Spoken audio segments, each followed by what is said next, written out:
So we've heard from the purely politicians. I want to drama go being across done to by Congress. Sandeep Shastri and get an analytical perspective on this. And I'll start with the issue of the double-engine Sarkar and whether a lot of the anti-incumbency that the BJP government in Bengaluru faces can be offset against the promise of the Modi government helping double down on the kind of development that Karnataka can witness if it has a government both in Bengaluru and in Delhi, run by the BJP.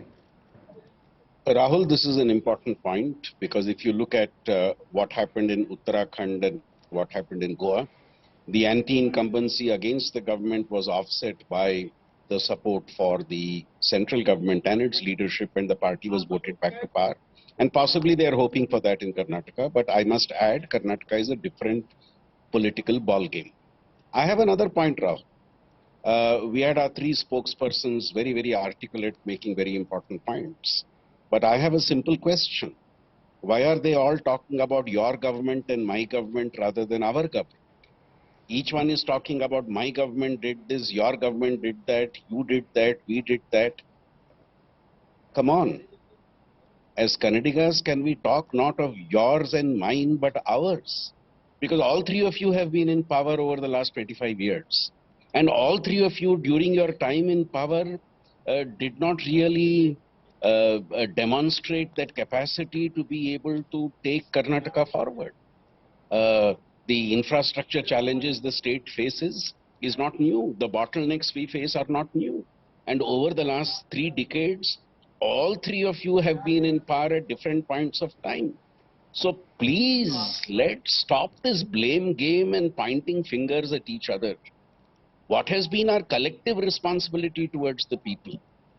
What is the collective image that we create towards the people? So let's remove that sheen of artificiality and say we did, and by saying we did this and you did this, my government, your government. As Kannadigas, can we talk about our government and remove that political color?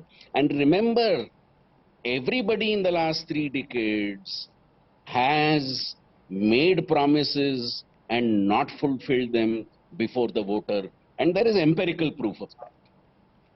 Okay, let's come to the issue of the Vocaliga vote, which predominantly in past elections has been firmly secure with the Janata Dal Secular. Now you've got the Congress with DK Shivkumar as one of its key faces, hoping to pull some of that vote away.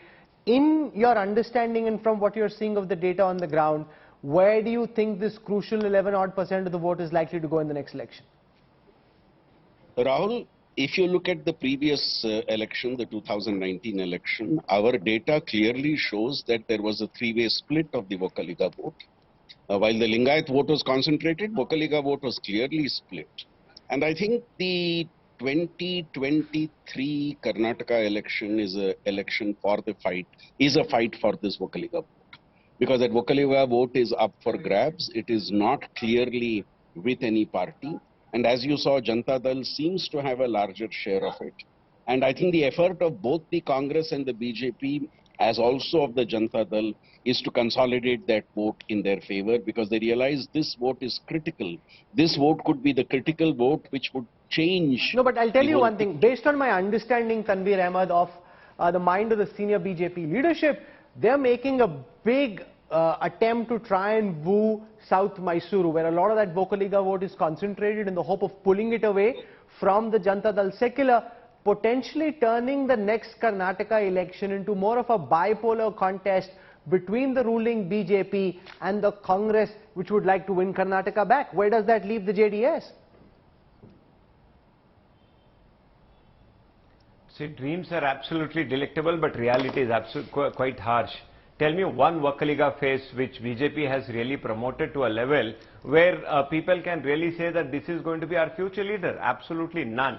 And talking about DK Shivkumar, Vocaliga community is absolutely very, very sensitive community. They have seen leadership with great leader like SM Krishna. They have seen leadership with a very, very great leader like Devagowda. And suddenly, if a tainted man comes, I don't think those votes would be shifted. And Mr. Ashwath Narayan is trying a lot of drama here, there, here. I don't think Ashwath Narayan would ever be possible to really have any support of Vakaliga community, because Vakaliga community, as I told you, they are a very sensitive community, very sensible community. And regarding Lingayat vote base also, I don't think BJP is going to have a consolidated vote bank of Lingayat either, because we know that it is already divided in two factions, and one is going away from BJP, and we are very hopeful that we would be in a position to get the Lingayat votes as well, Given and that we would you've secure been our Vakaliga vote base